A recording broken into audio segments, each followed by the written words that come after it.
Students आहेत त्यांच्यासाठी आहे सेमिस्टर 5. त्यामध्ये एक विषय जो आहे जे तुम्हाला चूज करायचा असतो ऑप्शनल सब्जेक्ट, त्यामध्ये एक विषय जो आहे तो म्हणजे एक्सपोर्ट मार्केटिंग किंवा निर्यात विपणन. तर हा एक सब्जेक्ट आहे तुम्हाला निर्यात विपणन. याच्यामध्ये तुम्हाला निर्यातीबद्दल किंवा निर्यात विपणन याच्याबद्दल पूर्ण माहिती दिलेली आहे. तर पहिल्यांदा सांगायला म्हटलं तर या सेमिस्टरमध्ये म्हणजे सेमिस्टर 5 मध्ये निर्यात विपणन किंवा एक्सपोर्ट मार्केटिंग याचा जो सिलेबस आहे याच्यामध्ये तुम्हाला एकूण 4 युनिट आहेत आणि ह्या 4 युनिटवर तुमचं सेमिस्टर 5. तर या 4 युनिटमध्ये तुम्हाला निर्यात विपणनाची ओळख, त्याच्यानंतर निर्यात विपणनाची जागतिक चौकट, भारतीय परकीय व्यापार धोरण व निर्यात सवलती व प्रलोभने इत्यादीविषयी माहिती घ्यायची आहे. तर याच्यामध्ये आपल्याला सुरुवात करायची आहे. आज आपण सुरुवात करणार आहोत आपलं फर्स्ट टॉपिक जो आहे किंवा फर्स्ट युनिट जो आहे तो म्हणजे निर्यात विपणनाची ओळख.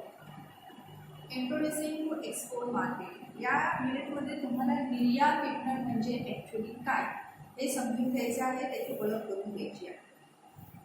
तर सर्वात पहिल्यांदा जेव्हा 2 किंवा 2पेक्षा अधिक देश एकमेकांमध्ये वस्तू किंवा सेवा यांची खरेदी विक्री करतात तेव्हा त्याला आंतरराष्ट्रीय व्यापार म्हणतात.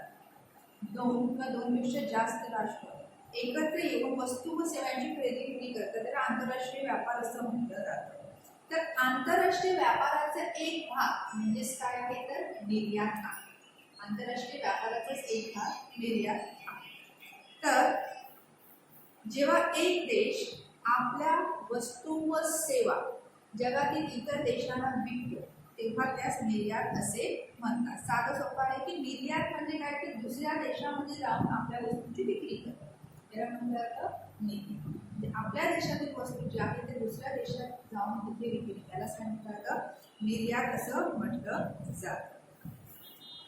तर जेवढा देशांतर्गत व्यापार सोपा वाटतो तेवढा निर्यात व्यापार हा सोपा नाही आहे, बराच गुंतागुंतीचा आहे आणि दीर्घकालीन अशा स्वरूपाचा आहे.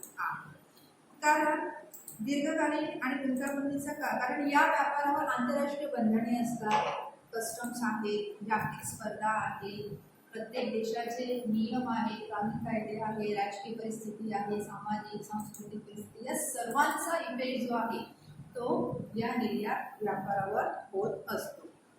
जरी देशांतर्गत व्यापारापेक्षा निर्यात व्यापार जरीही गुंतागुंतीचा असला तरी प्रत्येक देशाच्या दृष्टीने निर्यात व्यापाराला अतिशय महत्त्व आहे. त्यानंतर की जरी तो गुंतागुंतीचा असला देशांतर्गत व्यापारापेक्षा निर्यात व्यापार जरी गुंतागुंतीचा असला तरी प्रत्येक देशाच्या दृष्टीने तो खूप महत्त्वाचा आहे. यासाठी प्रत्येक देश निर्यातदारास सोयी सवलती पुरवत असतात. प्रत्येक देश त्यांच्या देशातील निर्यातदारास सोयी सवलती पुरवत असतात जेणेकरून ते व्यापारी निर्यात करण्यात प्रोत्साहित होते. असं का आहे कारण देशाची अर्थव्यवस्था जी आहे ती निर्यातीवर अवलंबून आहे असे जरी म्हटलं तरी वावगे ठरणार नाही आहे. कारण देशातील साधनसामुग्रीचा पुरेपूर किंवा पर्याप्त वापर करण्यासाठी, परकीय चलन मिळविण्यासाठी आणि औद्योगिकता विकसित करण्यासाठी निर्यातीची गरज असते. तर एवढंच आपल्या लक्षात आलं की निर्यात व्यापार करणे हे जरी क्लिष्ट असलं गुंतागुंतीचं असलं तरी ते देशाच्या दृष्टीने कोणत्याही देशाच्या दृष्टीने ते खूप महत्त्वाचं आहे. यासाठी प्रत्येक देश प्रयत्न करत असतो की त्यांच्या देशातील जे व्यापारी वर्ग आहे ते जास्तीत जास्त निर्यात करतील किंवा प्रोत्साहित होतील निर्यात करायला. यासाठी प्रत्येक देश आपल्या देशातील निर्यातदाराला काही सोयी सवलती देत असतो. तर याच्यामध्ये आपल्याला हे तर लक्षात आलेलं आहे की वस्तू व सेवांचं विपणन देशाबाहेर करणे म्हणजेच काय असतं निर्यात विपणन. यामध्ये वस्तू फक्त विकणे म्हणजेच विपणन नाही आहे, दुसऱ्या देशात जाऊन विकणे म्हणजेच विपणन नाही आहे. तर वस्तूच्या उत्पादकातून वस्तूची मालकी परदेशामध्ये ग्राहकांच्या हातात पडेपर्यंत ज्या काही जेवढ्या प्रक्रिया कराव्या लागतात त्या सर्वांचा समावेश या निर्यात विपणनामध्ये होतो. थोडक्यात काय आहे की जेव्हा निर्यातीची ऑर्डर मिळते त्यानंतर निर्यातीचे पैसे मिळेपर्यंत जेवढ्या काही प्रक्रिया आहेत त्या सर्वांचा समावेश निर्यातीमध्ये होतो. तर आपल्याला लक्षात आलं असेल की निर्यात म्हणजे काय, निर्यात विपणन म्हणजे काय तर दुसऱ्या देशात जाऊन आपल्या देशातील वस्तूंची विक्री करणे हो. तर याच्या काही व्याख्या दिलेल्या आहेत की देशाबाहेर जाणाऱ्या उत्पादनाचं विपणन व्यवस्थापन म्हणजेच निर्यात. देशाबाहेर जाणाऱ्या उत्पादनाचं विपणन व्यवस्थापन म्हणजेच निर्यात विपणन होय. त्यानंतर दुसरी व्याख्या आहे निर्यात विपणन म्हणजे निर्यात विपणन उपक्रम कार्यक्षमपणे व सुव्यवस्थितपणे केला जातो. निर्यात विपणन म्हणजे निर्यात विपणनचा उपक्रम आहे, ज्या काही प्रक्रिया आहेत ते प्रक्रिया कार्यक्षमपणे व सुव्यवस्थितपणे करणे म्हणजेच निर्यात विपणन. तर हे झालं निर्यात विपणन. तुमच्या लक्षात आलं असेल की निर्यात करणे म्हणजे काय, निर्यात विपणन म्हणजे काय. तर जसं आपण आपल्या देशामध्ये वस्तूंची विक्री करतो, एखाद्या व्यापारी आपल्या देशामध्ये वस्तूंची विक्री करतो, त्याचप्रमाणे देशाबाहेर जाऊन दुसऱ्या देशामध्ये जाऊन जेव्हा आपण वस्तूंची विक्री करतो तेव्हा त्याला म्हटलं जातं निर्यात विपणन. आता या निर्यात विपणनाची वैशिष्ट्ये काय आहेत, तर सर्वात पहिलं वैशिष्ट्य म्हणजे दीर्घकालीन चालणारी प्रक्रिया. निर्यात विपणनामध्ये पहिल्यांदा म्हणजे बाजारपेठांचा शोध घ्यावा लागतो की आपण जे उत्पादन तयार केलेलं आहे त्यासाठी चांगली बाजारपेठ कुठे आहे व त्यानुसार बाजारपेठेचा शोध घेतल्यानंतर त्यानुसार करावे लागणारे जे उत्पादन आहे ते ग्राहकांपर्यंत पोहोचवण्यासाठी कराव्या लागणाऱ्या विविध प्रक्रिया जी आहे या सगळ्या प्रक्रिया निर्यात विपणनामध्ये येतात. म्हणजे पहिल्यांदा ग्राहकांचा शोध घ्या, बाजारपेठेचा शोध घ्या, त्याच्यानंतर उत्पादन करा, त्याच्यानंतर ते उत्पादन ग्राहकांपर्यंत पोहोचण्यासाठी वेगवेगळ्या प्रक्रिया आहेत, वेगवेगळे प्रोसेस आहेत त्या पार पाडा आणि त्याच्यानंतर ती वस्तू त्या ग्राहकांच्या हातात पडते. म्हणजेच काय की खूप अशी लांब अशी काय ती साखळी आहे, दीर्घकालीन चालणारी प्रक्रिया आहे. यामध्ये उत्पादन करायचं आहे, बांधणी करायची आहे, जाहिरात करायची आहे, विक्री वृद्ध करायचं, या सगळ्या तंत्रांचा वापर करावा लागतो. म्हणजे निर्यात विपणनामध्ये आज विचार केला आणि उद्या झालं असं नाहीये. तर काय खूप अशी काय लेंदी प्रोसेस आहे, दीर्घकालीन चालणारी अशी प्रक्रिया आहे. त्याच्यानंतर नेक्स्ट जो आहे वैशिष्ट्य तो म्हणजे मोठ्या प्रमाणावर व्यापार. निर्यातीमध्ये तुम्ही ग्राहकोपयोगी वस्तूंची निर्यात करू शकता, भांडवली वस्तूंची निर्यात करू शकता किंवा सेवा व तंत्रज्ञान याचाही निर्यात करू शकता. सॉफ्टवेअर आहे, सल्ला विनिमय आहे, याचंही तुम्ही काय करू शकता, व्यवस्थापन निर्यात करू शकता. हे सगळ्यांचा समावेश आहे. आता या ज्या सर्व वस्तू आहेत, ग्राहकोपयोगी वस्तू आहेत किंवा भांडवली वस्तू आहेत, या वस्तूंची किंवा सेवांची निर्यात जी आहे ती जर लहान प्रमाणावर जर केलं तर ती खूप खर्चिक पडते. म्हणजे यासाठी काय आहे की वाहतुकीचा, कारण वाहतुकीचा खर्च खूप जास्त असतो, प्रक्रियाचा खर्च खूप जास्त असतो आणि हा खर्च पाहता तुम्हाला निर्यात सुद्धा मोठ्या प्रमाणावर केली तरच फायदेशीर होईल. म्हणजे तुम्ही फक्त 10 किंवा 100 किंवा 200 वस्तूची ऑर्डर घेतली, वस्तू जर तयार केलं तर तुम्हाला ते परवडणार नाही. कारण त्याचा वाहतुकीचा जो खर्च असतो किंवा इतर ज्या प्रक्रिया आहेत, ज्या प्रोसेस आहेत, ज्या निर्यात टप्पे आहेत त्यांचा खर्च असतो तो खूप जास्त असतो आणि त्याच्यासाठी तो खर्च जो आहे तो जास्त असल्यामुळे तुम्हाला निर्यात सुद्धा मोठ्या प्रमाणावरच करावी लागते. खूप मोठ्या वस्तूंची तुम्हाला उत्पादनाला निर्यात करावं लागते, तरच तुम्हाला हा निर्यात विपणन जो आहे तो फायदेशीर होईल. नेक्स्ट आहे बहुराष्ट्रीय कंपन्यांची व विकसित देशांची वर्चस्व. बहुराष्ट्रीय तसेच आंतरराष्ट्रीय कंपन्या, प्रामुख्याने अमेरिका किंवा जपानसारखे इत्यादी जे देश जे आहेत, या देशांचे वर्चस्व जे आहे ते निर्यातीवर दिसून येते. का दिसून येते? कारण विकसित देश आहेत, त्यांच्याकडे चांगली यंत्रणा आहे, चांगली टेक्नॉलॉजीचा ते वापर करतात, त्यांचे आंतरराष्ट्रीय संबंध सुद्धा सलोख्याचे असतात. त्यामुळे हे देश काय करतात की आपला माल जो आहे तो विकसनशील देशामध्ये विकून काय करतात, बाजारपेठेवर वर्चस्व निर्माण करतात. नेक्स्ट आहे व्यापारी गट, ट्रेडिंग ब्लॉक्स. व्यापारी गट आणि व्यापारी अडथळे यांच्यामुळे निर्यात व्यापार हा सुद्धा काय आहे, मुक्त राहिलेला नाही. व्यापारी गट जो आहे त्या व्यापारी गटातील राष्ट्रे जे आहेत ते काय करतात, त्यांच्या गटामध्ये जेवढे राष्ट्र असतील फक्त त्यांना सोयी सवलती देतात आणि प्रत्येक देश संरक्षणात्मक धोरणाचा अवलंब करून विविध व्यापारी अडथळ्यांचा उपयोग करतात, जेणेकरून काय होईल की आयातीवर बंधने यावी.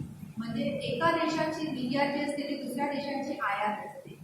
प्रत्येक देशाचा प्रयत्न असतो की आपली निर्यात वाढावी आणि आयात जी आहे ती कमी व्हावी. यासाठी प्रत्येकजण वेगवेगळ्या व्यापारी अडथळ्यांचा वापर करतो किंवा सोयी सवलती कमी देणार किंवा सोयी सवलती जर द्यायची असेल तर फक्त आपल्या व्यापारी गटातील सभासद राष्ट्रांनाच देणार, इतर लोकांना देणार नाही. आपल्या ग्रुपमधले जे राष्ट्र आहेत त्यांना फक्त सोयी सवलती देणार, इतर देशांना देणार नाही, जेणेकरून काय होईल, इतर देश जे आहे त्यांची निर्यात आपल्यासाठी कमी, म्हणजे प्रत्येक देश प्रयत्न करत असतो की आपले आयात जे ती कमी व्हावी आणि निर्यात जास्त व्हावी. त्यामुळे प्रत्येक जण काय करतो, विकसित राष्ट्र त्याच्यामध्ये मोस्टली काय करत असतात, ते असे व्यापारी अडथळ्यांचा वापर करत असतात. मग यासाठी WTO म्हणजे वर्ल्ड ट्रेड ऑर्गनायझेशनने ठराविक बंधने दिलेली आहेत, ती पाळायची आहेत. पण जरी असं असतं तरी त्या बंधनांचा किंवा त्या नियमांचा प्रत्यक्षामध्ये कार्यवाही होताना दिसत नाही. तर हे व्यापारी गट आहे. नेक्स्ट आहे विदेशी चलन विनिमय. विदेशी चलन म्हणजे फॉरेन एक्सचेंज. आता सिंपल आहे, आंतरराष्ट्रीय व्यापार जो आहे तो परकीय चलनामध्ये होत असतो. परकीय चलनावर विविध देशांची अनेक बंधने असतात, त्यामुळे परकीय देणे आणि निर्यातीचे पैसे गोळा करणे यावर मर्यादा पडतात. नेक्स्ट आहे विपणन संशोधन, मार्केटिंग रिसर्च. निर्यात विपणनामध्ये बाजारपेठ संशोधनाला अतिशय महत्त्व आहे. बाजारपेठेचे संशोधन करा, कोणत्या वस्तू लागणार आहेत, कोणतं उत्पादन तिथे चाललेलं आहे, लोकांना काय आवडतं काय नाही, उत्पादन त्याच्या संबंधित संशोधन करा, विकास करा, म्हणजे रिसर्च अँड डेव्हलपमेंट करा.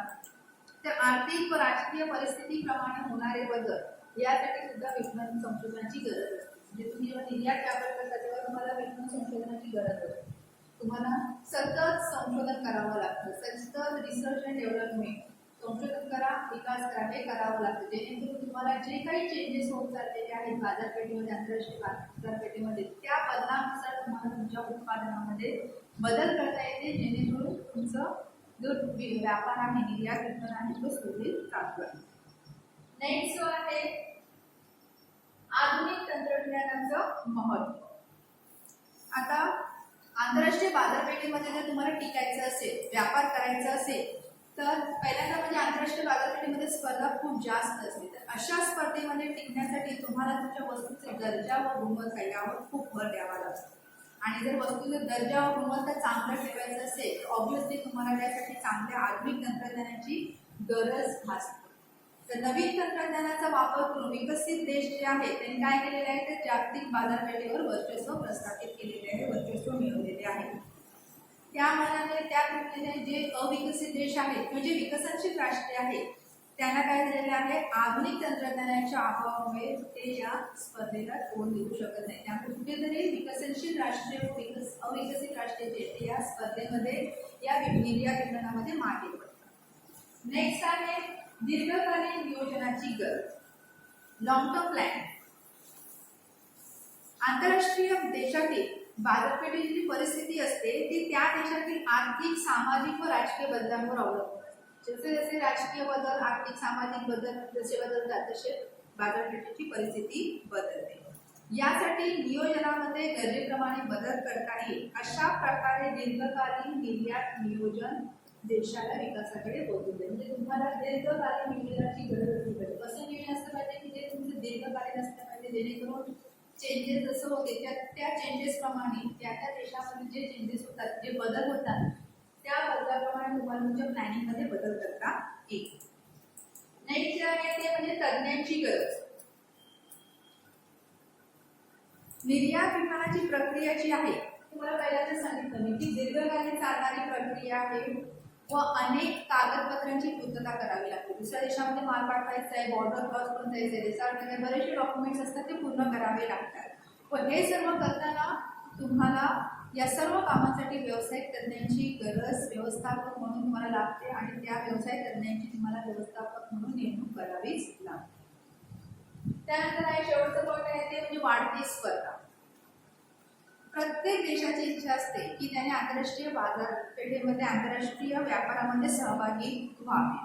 यामुळे संशोधनाच्या मार्गाने नवीन तंत्रज्ञानाचा वापर करून वस्तूंची निर्मिती करण्याचा प्रत्येक देशाचा कल असतो. काहीतरी नवीन शोधून काढायचं, नवीन संशोधन करायचं आणि त्यानुसार वस्तूंची निर्मिती करायची.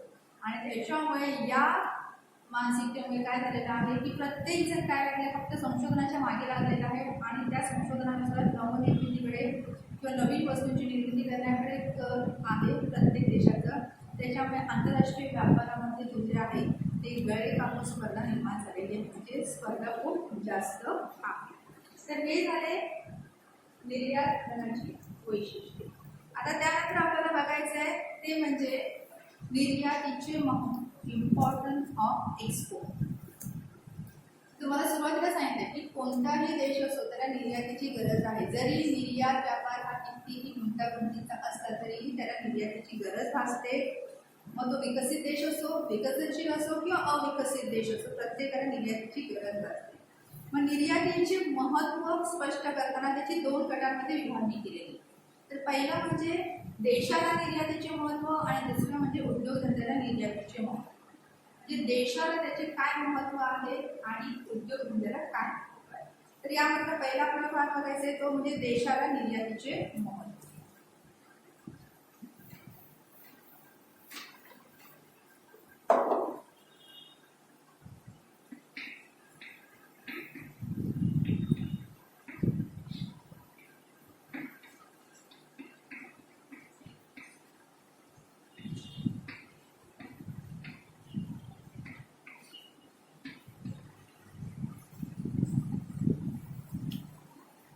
तर देशाला निर्यातीचे महत्त्व. निर्यातीमुळे प्रत्येक देशाला अनेक फायदे होत असतात. तर त्यामधलं पहिलं महत्त्व बघूया. पहिला आहे परकीय चलन मिळवी, फॉरेन एक्सचेंज. देशाची अर्थव्यवस्था जर स्ट्रॉंग करायची असेल, प्रबळ करण्यासाठी परकीय चलन हे मिळवावे लागते. मग यासाठी कच्चा माल, प्रगत तंत्रज्ञान व विविध तंत्रे यांची आयात करून औद्योगिकरणाचा वेग वाढवण्यासाठी परकीय चलनाला पर्याय नाही. तुम्हाला परकीय चलन हे लागतंच प्रत्येक देशाला.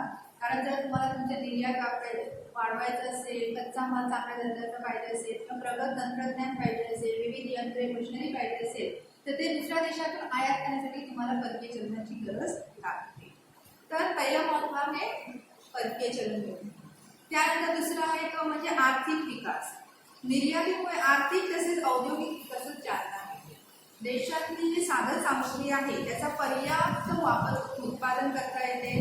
उत्पादनातील ही वाढ परकीय व्यापारामुळे शक्य होते. कारण तुमच्याकडे साधन संपत्ती भरपूर आहे पण त्याचा पर्याप्त वापर होत नाही. कारण जेवढं तुमच्या देशासाठी लागणार आहे उत्पादन किंवा तेवढं तुम्ही उत्पादन करता, बाकी साधन संपत्ती वेस्ट जाते. मग अशा वेळी या साधन संपत्तीचा पुरेपूर वापर करण्यासाठी मोठ्या प्रमाणावर उत्पादन केलं जातं. पण मोठ्या प्रमाणावर केलेलं उत्पादन संपवायचं असते. मग यासाठी काय केलं जातं, निर्यात केली जाते. म्हणजे आपल्याला जेवढं पाहिजे, आपल्या देशाला जेवढी गरज आहे तेवढं ठेवायचं आहे. बाकी इतर जो राहिलेली साधन संपत्ती आहे त्याचा वापर इतर देशांमध्ये निर्यात करण्यासाठी केला जातो. म्हणजेच काय ते आर्थिक विकास. त्यानंतर आहे उत्पादन व रोजगारामध्ये वाढ. निर्यातीमुळे वस्तू व सेवांना मोठ्या प्रमाणावर मागणी आहे आणि ही मागणी पूर्ण करण्यासाठी मोठ्या प्रमाणावर उत्पादन केलं जातं. वस्तूंना सेवेला मोठ्या प्रमाणावर मागणी आली मग ऑब्व्हियसली तुम्हाला मोठ्या प्रमाणावर उत्पादन करावं लागतं आणि मोठ्या प्रमाणावर उत्पादन करण्यासाठी तुम्हाला तेवढ्याच मोठ्या प्रमाणावर मानवी श्रमांची गरज लागते. आता मानवी श्रम याचा अर्थ काय, इनडायरेक्टली काय होतं, मानवी श्रम म्हणजे रोजगार निर्मिती होते.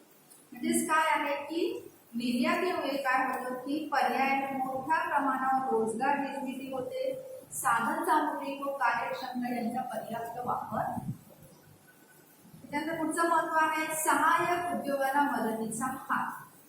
मोठ्या प्रमाणावर जेव्हा निर्यात केली जाते त्या निर्यात व्यापारामुळे अप्रत्यक्षरित्या जे सहाय्यक उद्योग आहेत त्यांना चालना मिळते, त्यांच्यामध्ये वाढ. तर सहाय्यक उद्योग म्हणजे काय आहे, जर आपण निर्यात करत आहोत तर निर्यात करण्यासाठी आपण वाहतूक करणारच आहे म्हणजे वाहतूक व्यवसायाला चालना. विमा आहे, आपण इन्शुरन्स घेणारच, विमा घेणारच. जेवढ्या लांब माल पाठवता येईल तर त्याची आपल्याला विमा आपण घेतो, काळजी असते, विमा घेतो, बँकेमार्फत आपण व्यवहार करतो. म्हणजेच काय आहे किंवा जहाजामार्फत माल पाठवतो, वाहतूक करतो. म्हणजे या सगळे जे सहाय्यक असे उद्योग आहे या सर्व उद्योगांना या निर्यातीमुळे किंवा निर्यात व्यापारामुळे काय मिळते तर चालना मिळते, मदतीचा हात लागतो. नेक्स्ट आहे आयातीची गरज भासते. विकसनशील देशाच्या ज्या आयातीच्या वाढत्या गरजा आहेत त्या पूर्ण करण्याकरिता निर्यात वाढीची गरज असते. निर्यातीच्या उत्पन्नातून आयातीच्या गरजा पूर्ण करता येतात. निर्यात जर तुमची होत असेल, तुम्हाला परकीय चलन मिळत असेल तर त्या परकीय चलनातून तुम्हाला ज्या वस्तूची गरज आहे त्या वस्तूंची आयात करता येते. तुमच्याकडे ज्या वस्तू आहेत तुम्ही निर्यात केली, निर्यात केल्यानंतर तुम्हाला पैसे मिळाले, परकीय चलन मिळालं, या परकीय चलनातून तुम्हाला ज्या वस्तूंची गरज आहे तुमच्या देशाला त्या वस्तूंची तुम्हाला काय करता येते तर आयात करता येते. तर विकसनशील राष्ट्रांना औद्योगिकरणाचा वेग वाढविण्याकरिता तांत्रिक ज्ञान, भांडवली वस्तू, यांत्रिक उपकरणांची सतत आयात करावी लागते आणि ही आयात करण्यासाठी तुम्हाला परकीय चलनाची गरज लागते आणि यासाठी तुम्हाला निर्यात व्यापार हा वाढवावा लागतो किंवा वाढवायची गरज असते. नेक्स्ट आहे कर्जफेड. विकसनशील राष्ट्रांना त्यांची आर्थिक गरज भागविण्यासाठी विकसित देशाकडून मोठ्या प्रमाणावर कर्ज घ्यावं लागतात. या कर्जाची व्याजासह परतफेड करण्यासाठी परकीय चलन मिळवावे लागते आणि परकीय चलन मिळवण्यासाठी तुम्हाला निर्यात व्यापार करावाच लागतो. तर निर्यातीची गरज असते. नेक्स्ट आहे राहणीमानाचा दर्जा उंचावणे. आता राहणीमानाचा दर्जा सर्वसामान्य जनताची आहे. ते सर्वसामान्य जनतेचा राहणीमानाचा दर्जा जर उंचावण्याचा जर आपण विचार केला त्यासाठी गरज आहे ती म्हणजे त्या लोकांना रोजगार. रोजगार जर चांगला असेल तर ऑब्व्हियसली त्यांचं स्टँडर्ड ऑफ लिव्हिंग वाढतो. तर जेव्हा आपण मोठ्या प्रमाणावर निर्यात करतो त्या निर्यातीमुळे रोजगाराच्या समस्याचे व्यत्यय सुटतात आणि देश आर्थिकदृष्ट्या बळकट, स्थिर व श्रीमंत होतो. पुढचं महत्व आहे आंतरराष्ट्रीय सहकार्य. निर्यातीमुळे जागतिक पातळीवर आंतरराष्ट्रीय व्यापारामध्ये सहभागी होता येईल. प्रत्येक देश वस्तू व सेवांची आयात करून परस्परांच्या गरजा भागविण्याचा प्रयत्न करतात. यामुळे जागतिकीकरणामध्ये सहभागी होऊन त्याचा फायदा घेतात. आणि शेवटचं महत्व आहे देशासाठी तो म्हणजे देशाचा परस्परावलंबीपणा. सर्व देशामध्ये नैसर्गिक साधन सामग्री किंवा खनिज संपत्ती ही सारखी नाही. प्रत्येकाकडे काय आहे वेगवेगळ्या प्रमाणामध्ये आहेत. नैसर्गिक साधन संपत्तीच्या अशा असमतोल वाटपामुळे प्रत्येक देश हा एकमेकांवर अवलंबून असतो. तर औद्योगिकदृष्ट्या जे प्रगत देश आहेत त्या देशांना सुद्धा कच्चा माल किंवा कच्च्या मालासाठी इतर विकसनशील किंवा अप्रगत देशावर अवलंबून राहावे लागते. म्हणजे काय की प्रत्येक देश एकमेकांवर अवलंबून आहे. म्हणजे प्रगत असो अथवा अप्रगत असो अथवा विकसनशील असो एकमेकांवर अवलंबून असल्यामुळे त्यांना निर्यात ही करावीच लागते. तर हे झालं देशाला महत्व. त्यानंतर आता पुढचं पॉईंट आहे तो म्हणजे उद्योगधंद्याला निर्यातीचे महत्व.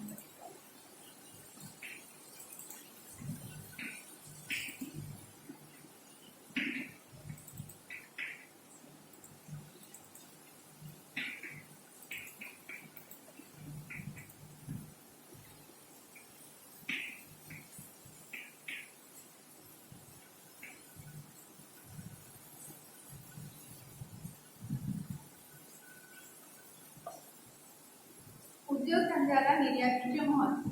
जे मोठे उद्योजक आहेत ते नेहमीच निर्यातीसाठी उत्सुक असतात. का? कारण त्यांना निर्यातीपासून बरेचसे फायदे होतात.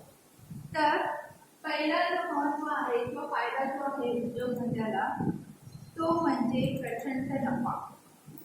आंतरराष्ट्रीय व्यापारामध्ये जर वस्तूचा दर्जा गुणवत्ता चांगली असेल तर किंमत ही जास्त असते किंवा आंतरराष्ट्रीय व्यापारामध्ये वस्तूचा दर्जा गुणवत्ता व किंमत यास विशेष असे महत्व असते.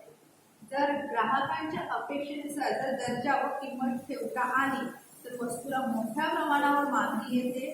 देशांतर्गत किमतीपेक्षा निर्यात किमती ज्या असतात त्या जास्त ठेवल्यास मोठ्या प्रमाणावर नफा मिळत आहे. त्यामुळे मोठे उद्योजक जे आहेत ते निर्यातीसाठी नेहमी उत्सुक असतात. कारण त्यांना माहिती आहे की ज्या वस्तूचं उत्पादन करणार आहे त्या वस्तूला देशांतर्गत बाजारपेठेपेक्षा आंतरराष्ट्रीय बाजारपेठेमध्ये किंमत जास्त असते. त्याच्यामुळे मोठ्या प्रमाणावर नफा कमवता येतो. नेक्स्ट आहे उद्योगधंद्याला निर्यातीचे महत्व. दुसरं आहे नावलौकिक व प्रसिद्धी. एखादी कंपनी आंतरराष्ट्रीय व्यापारामध्ये सामील झाली की आंतरराष्ट्रीय प्रसिद्धी आपोआप मिळते. जे नावलौकिकता प्रसिद्धी आपोआप मिळते. त्या कंपनीची संबंध इतर देशांशी येतात. त्यामुळे आंतरराष्ट्रीय प्रदर्शनामध्ये भाग घेता येतो. थोडक्यात काय आहे की आंतरराष्ट्रीय व्यापारामध्ये सहभागी झाल्यामुळे काय होतं तर नावलौकिकता मिळते, प्रसिद्धी मिळते. नेक्स्ट आहे संघटित कार्यक्षमतेत वाढ. आंतरराष्ट्रीय व्यापार आणि स्पर्धा या एकाच नाण्याच्या दोन बाजू आहेत. तुम्हाला आंतरराष्ट्रीय व्यापार करायचा आहे तर स्पर्धाही आहे, कॉम्पिटिशन हे आहे. तर या स्पर्धेमध्ये जर टिकून राहायचं असेल तर त्या टिकून राहण्यासाठी उच्च प्रतीच्या गुणवत्तेची गरज असते. तुमच्या वस्तूची गुणवत्ता जेवढी चांगली असेल तेवढं तुम्ही काय करू शकता, स्पर्धेमध्ये टिकू शकता. तर गुणवत्ता टिकवण्यासाठी कंपनीला संघटित प्रयत्न करावे लागतात. म्हणजे काय की एकत्र येऊन काम करावं लागतं, तेव्हा तुमच्या वस्तूची गुणवत्ता तुम्हाला वाढवता येते. यामुळे व्यवसाय संस्थेच्या संघटित कार्यक्षमतेमध्ये वाढ. नेक्स्ट आहे उत्पादन क्षमतेचा योग्य वापर. उत्पादन क्षमतेचा योग्य वापर. उत्पादनाला जर देशी आणि विदेशी मागणी असेल तर उत्पादन मोठ्या प्रमाणावर करावे लागते.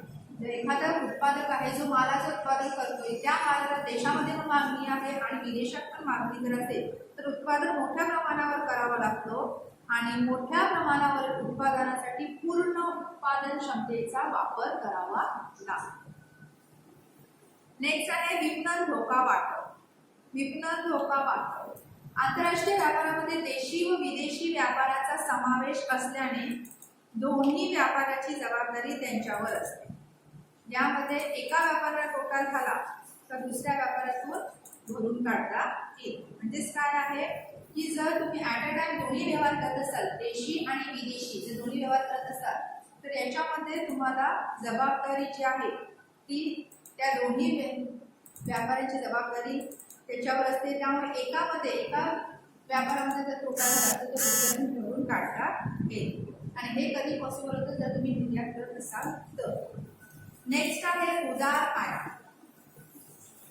आता हे तर माहिती आहे की मोठ्या प्रमाणावर निर्यात कराल तर तुम्हाला मोठ्या प्रमाणावर परकीय चलन मिळवता येते. या परकीय चलनातून काय करता येतं तर आपल्या देशाची आयातीची गरज पूर्ण करता येते. मग आयातीच्या गरजेमध्ये आवश्यक तंत्रज्ञान आहे किंवा नवीन टेक्नॉलॉजी आहे, याचं तुम्हाला काय करता येते, आयात करता येते. तर यासाठी तुम्हाला या आयात करण्यासाठी सुद्धा सरकारकडून तुम्हाला सवलत मिळते. नेक्स्ट आहे विविध शासकीय सवलतींचा लाभ. निर्यात वाढ होऊन देशाचा आर्थिक विकास व्हावा यासाठी निर्यातदारांना शासनाकडून वेळोवेळी काय केले जातात, अनेक सोयी सवलती जाहीर केल्या जातात. तर याचा लाभ मिळण्यासाठी सुद्धा निर्यात करावी लागते. देशातील निर्यात वाढावी, देशाचा आर्थिक विकास व्हावा यासाठी प्रत्येक देश आपल्या निर्यातदारांना सोयी सवलती देत असतो, जेणेकरून व्यापारी जे आहे ते निर्यात करण्यात उत्सुक होतील, प्रभावित होतील आणि निर्यात करतील. तर यासाठी शासन जे विविध सोयी सवलती जाहीर करतो आणि त्याचा लाभ. हे झाले उद्योगधंद्याला निर्यातीचे महत्त्व. म्हणजे आपण निर्यातीचे महत्त्व जे आहे जेवढे देशाला आहे तेवढं उद्योगधंद्याला आहे. म्हणजे फायदा फक्त देशालाच नाही आहे तर ते उद्योग करणाऱ्याला सुद्धा आहे. तर हे महत्त्व किंवा फायदे आपण पाहिलेले आहे. आता याच्यानंतर आपल्याला बघायचं आहे आपण निर्यात विपणनामध्ये वैशिष्ट्य पाहिलेली आहे, महत्त्व पाहिलेले आहे. आपल्याला एवढंच लक्षात आलं असेल की निर्यात विपणनामध्ये रिस्क तर आहे, धोका तर आहे, पण तेवढंच काय मोठ्या प्रमाणावर उत्पन्न मिळतो, फायदाही आहे. तर आपल्याला बघायचं आहे की देशी विपणन आणि निर्यात विपणन यामध्ये फरक.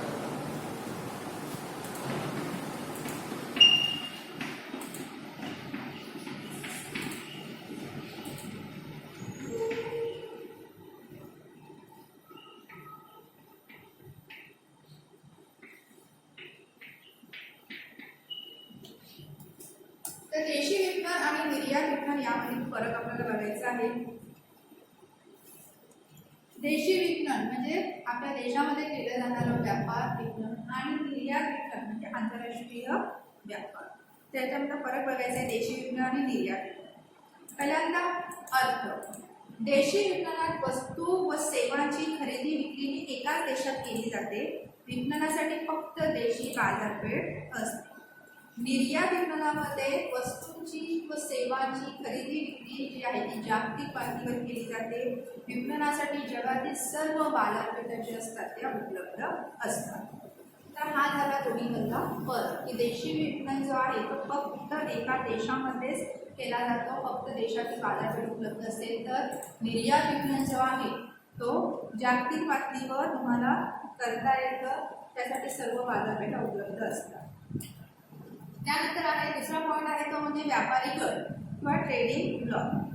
देशी व्यापारामध्ये व्यापारी गट नसतात. संपूर्ण देशामध्ये तुम्हाला कुठेही विपणन केलं तुम्ही करू शकता, कुठेही व्यापारी गट नसतात. तर निर्यात विपणनामध्ये अनेक व्यापारी गट आहेत, त्यामुळे आंतरराष्ट्रीय व्यापार किंवा निर्यात विपणनावर थोड्याशा मर्यादा पडतात. नेक्स्ट आहे विविधता. देशी विपणनामध्ये भाषा, संस्कृती व चलन हे एकच असते, विविधता नसते. तुम्ही एका देशामध्ये विपणन करताय, देशी विपणन करताय, भाषा एकच आहे, सेम आहे, संस्कृती चलन एकच असते. तर निर्यात विपणनामध्ये काय असतं, तर निर्यात विपणनामध्ये तुम्हाला अडथळे असतात, बरेचसे तिथे अडथळे असतात, भाषा वेगवेगळी असते, चलन सुद्धा वेगवेगळे असतात. त्यानंतर आहे धोके किंवा रिस्क. देशी विपणनामध्ये कार्यक्षेत्र लहान असताना धोके कमी असतात, राजकीय स्थिरता व एकच नियम व कायदे असतात. तर निर्यात विपणनामध्ये कार्यक्षेत्र मोठे असते, त्यामुळे राजकीय घटक व मोठ्या प्रमाणावरील बाजारपेठा इत्यादीमुळे काय असतात की धोक्याचे प्रमाण जास्त असते. त्यानंतर आहे स्पर्धा, कॉम्पिटिशन. देशी विपणनामध्ये मर्यादित बाजारपेठा असल्याने स्पर्धा जी आहे ते खूप कमी असते. तर जागतिक बाजारपेठेमध्ये मोठ्या बाजारपेठा असल्याने, जागतिक पातळीवरील बाजारपेठा असल्याने तिथे स्पर्धा जी असते ती प्रचंड असते. नेक्स्ट आहे सवलती व प्रलोभन. देशी विपणनामध्ये विशेष सवलती, प्रलोभने किंवा सुविधा व्यापारी व उत्पादकांना दिल्या जात नाही. तर निर्यात विपणनामध्ये निर्यातदाराला विशेष सवलती, प्रलोभने, सुविधा दिल्या जातात. त्यानंतर कार्यपद्धती. देशी विपणनाची कार्यपद्धत जी आहे ती सुलभ आहे व कमी कागदपत्राची पूर्तता करणारी असते. तर निर्यात विपणनाची कार्यपद्धती अवघड असते व त्याच्यामध्ये अनेक प्रकारचे कागदपत्रांची पूर्तता करावी लागते. नेक्स्ट आहे सरकारी हस्तक्षेप. देशी विपणनामध्ये सरकारी हस्तक्षेप जास्त नसतो किंवा विचारात घेणे एवढा नसतो, पण विदेशी विपणनामध्ये किंवा निर्यात विपणनामध्ये जो आहे तो सरकारचा हस्तक्षेप खूप असतो, विचारात घेण्यासारखा असतो. नेक्स्ट आहे शेवटचा पॉईंट यामध्ये, तो म्हणजे संस्थांचा सहभाग. देशांतर्गत विपणनामध्ये घाऊक विक्रेते, किरकोळ विक्रेते व इतर व्यापारी संघटनांचा सहभाग होतो. तर आंतरराष्ट्रीय व्यापारामध्ये उत्पादक निर्यातदार, व्यापारी निर्यातदार, निर्यातगृहे, व्यापारी गृहे इत्यादींचा सहभाग असतो. तर हे झालेलं आहे शॉर्टमध्ये सांगितलेलं आहे तुम्हाला देशी विपणन आणि निर्यात विपणनामध्ये फरक. तर आज आपण पाहिलेलं पहिल्यांदा म्हणजे निर्यात विपणनाची ओळख, निर्यात विपणन म्हणजे काय, त्याच्यानंतर त्याचे वैशिष्ट्ये, त्याचे महत्त्व, आणि शेवटी तुम्हाला सांगितलं तुम्हाला दाखवून दिलेले की देशी विपणनामध्ये निर्यात विपणनामध्ये नेमकं काय फरक